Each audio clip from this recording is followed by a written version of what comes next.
Hello दोस्तों, मैं Amita next vision के यूट्यूब प्लेटफॉर्म पर आपका हार्दिक अभिनंदन करती हूँ।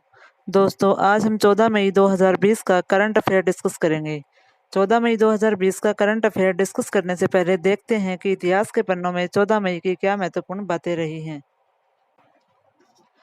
14 मई 1908 को पहली बार किसी व्यक्ति ने हवाई जहाज में उड़ान भरी थी। आज ही के दिन 1973 को अमेरिका के सुप्रीम कोर्ट ने सेना में महिलाओं के समान अधिकार को मंजूरी दी थी। आज ही के दिन 1999 सदी का आखिरी विश्व कप क्रिकेट की लॉर्ड्स इंग्लैंड में शुरुआत हुई थी। आज ही के दिन 2007 में जापान ने अपने शांतिवादी संविधान में संशोधन संबंधी विधेयक को मंजूरी दी थी। आज ही के दिन 2013 में ब्राजील समलैंगिक विवाह को मान्यता देने वाला 15वां देश बना। और अब आज का करंट अफेयर।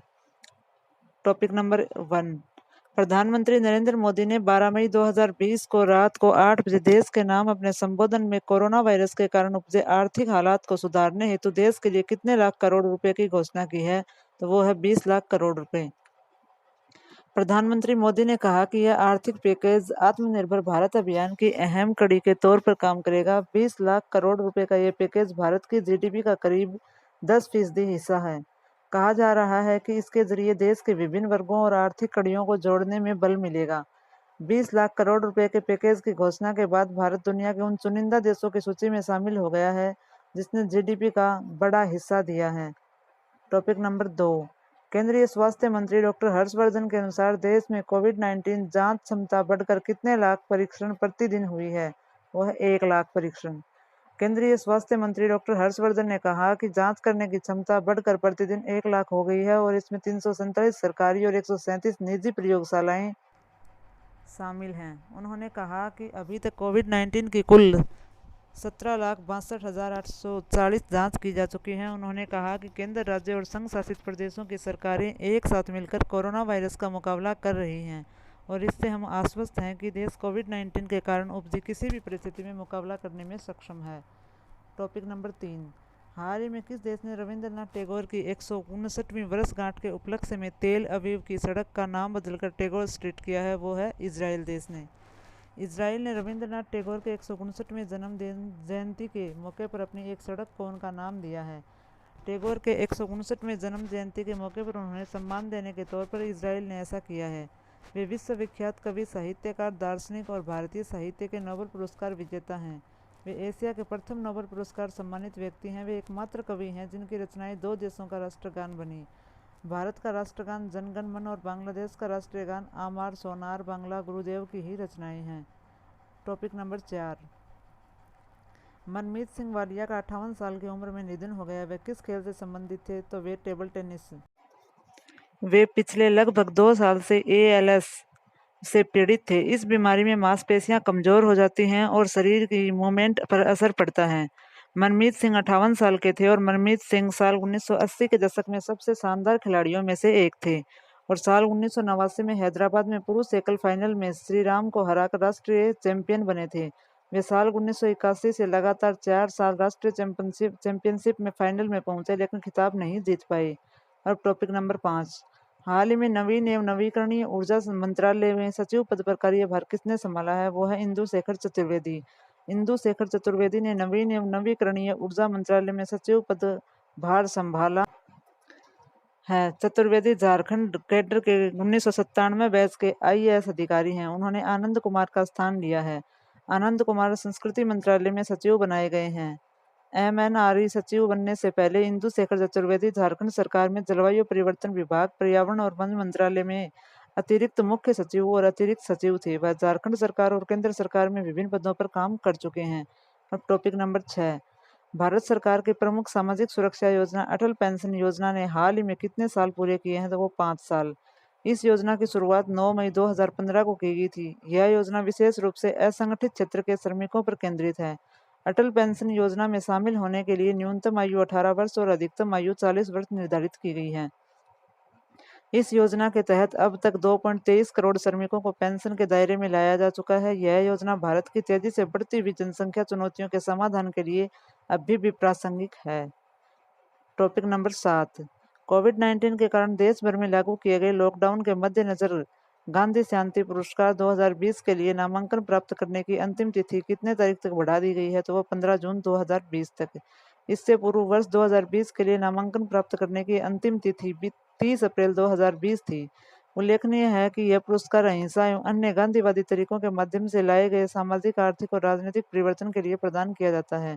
प्रत्येक वर्ष प्रदान किए जाने वाले इस पुरस्कार के साथ 1 करोड़ रुपए की राशि और एक प्रशस्ति पत्र प्रदान की जाती है।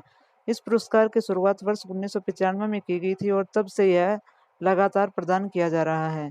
टॉपिक नंबर 8, किस राज्य सरकार ने लोगों के श्वसन स्वास्थ्य के बारे में जागरूकता पैदा करने के लिए हाल ही में प्राणवायु का एक कार्यक्रम स्टार्ट किया है?